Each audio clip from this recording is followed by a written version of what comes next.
Hello friends, my name is Lalit Singh Mehta and today we are going to see about parallel axis theorem. So this theorem is a major part of moment of inertia and the statement for this parallel axis theorem goes something like this.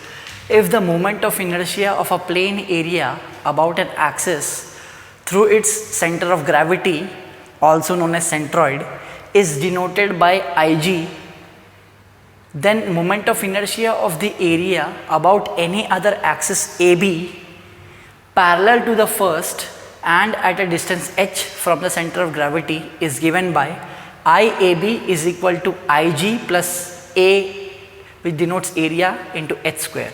So this is about the technical aspect of the parallel axis theorem. I will try to make you understand about how it goes and what is the use of parallel axis theorem. So in my last videos we have already seen how to calculate moment of inertia across the x-x axis and the y-y axis. For example, I will give you some example that suppose there is a rectangle and this is the width and this is the depth.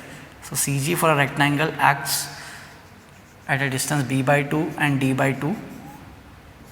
So this is x-x and this is y and this is g.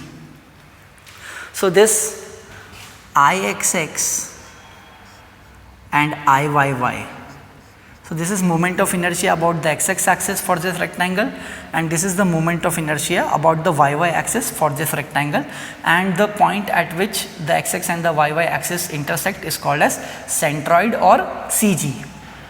So this Ixx is nothing but it can be termed as Ig, correct, because it is passing through the centroid. So this Ig denotes Ixx or Iyy. It can denote anything. So you got the answer that Ig, moment of inertia about x-x axis and moment of inertia about y-y axis.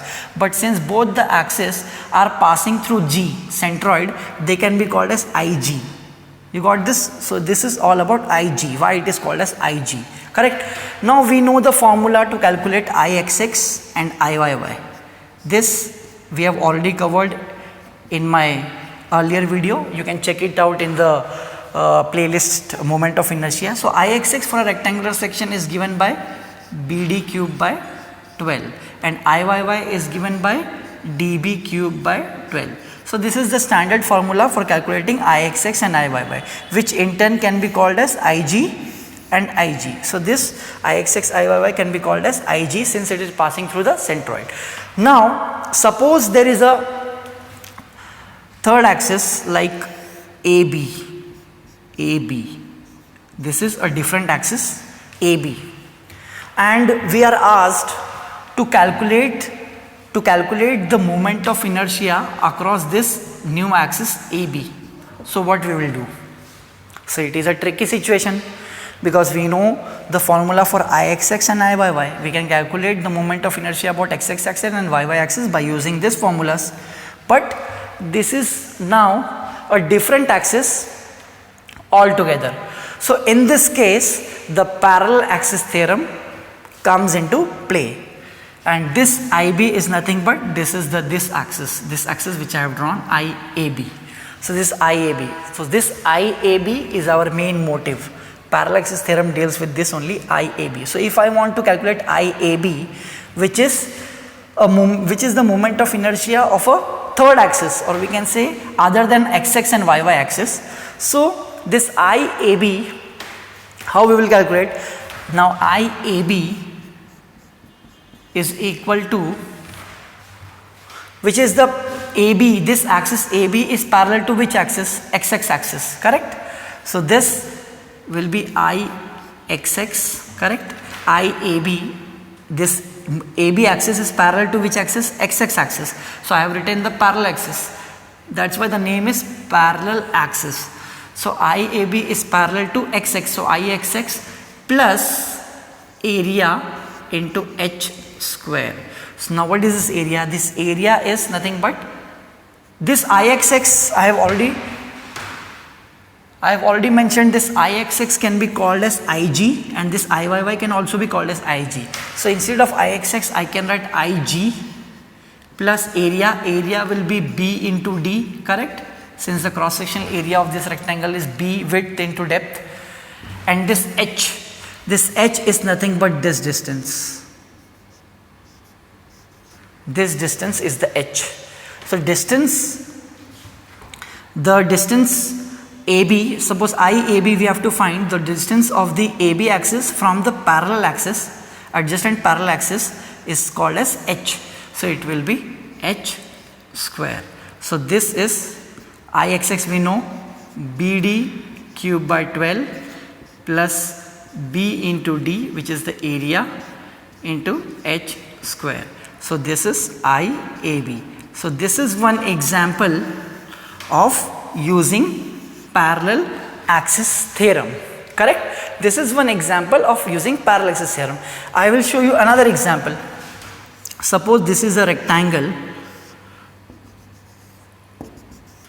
and this is YY axis, this is XX axis, centroid G, this is width, this is depth. So suppose now this unknown axis is like this, AB. Earlier this unknown axis was horizontal, now this unknown axis is IAB and we have to calculate IAB, correct? Similarly like this, IAB. Now which is the parallel axis to AB? It is IYY, correct? IYY plus area, this is the area, into H square. Now this Iyy, again I am coming here, this Iyy can be called as Ig because this Iyy and Ixx are both passing through G. So this can be written as Ig plus area again will be B into D, H square, and this H here will be this distance, H. You got it? Earlier the H distance was here, now the H distance is like this because we have to see the distance between the unknown axis and the parallel axis to it. So this is Ig. So Iyy, Ig we know already, dB cube by 12 plus area, which is the area, this is area, B into D, I will write B into D, into H square. So this is IAB. So these are just two examples of using the parallel axis theorem, and this is all about, the statement is all about the technical aspect of parallel axis theorem. So in this way we can see that parallel axis theorem is basically a shifting theorem. It is basically a shifting theorem, means if I want to calculate the moment of inertia on axis AB, so I have to use the parallel axis to AB for calculating IAB. So here see, IAB, the parallel axis is Ixx, so we have to use Ixx plus area into H square. Similarly here the IAB, the parallel axis is YY, so we have to use Iyy plus area into H square. Suppose, I will take another example. Suppose there is a circle, correct? This is XX, this is YY, this is XX, and here is the G. Suppose I want a tangent is there, AB, and I want the moment of inertia for this tangent for a circle. A circle is there, this is the YY axis, this is the XX axis, this is the centroid or CG for the circular section, and I want to find the moment of inertia about the tangent of this circle, which is AB. So how I will calculate it? Again, IAB, the parallel axis to IAB is Ixx, correct? Ixx, which is nothing but Ig, since it is passing through the centroid. So Ixx plus area into H square, which is equal to Ixx can be written as Ig plus area. Area of a circle is, we know, pi r square H. Now this is the H. The H will be our, we can say, radius. So Ixx for a circle is known pi by 64 d raised to 4 plus pi r square into r square I AB. So see, in all these cases we have used, suppose we have to find the moment of inertia on the third axis, so we have used the adjacent axis or adjacent parallel axis plus area into h square. The point worth noting is what is h. H is nothing but the axis on which the moment of inertia to be calculated, the distance from there to the parallel axis, h.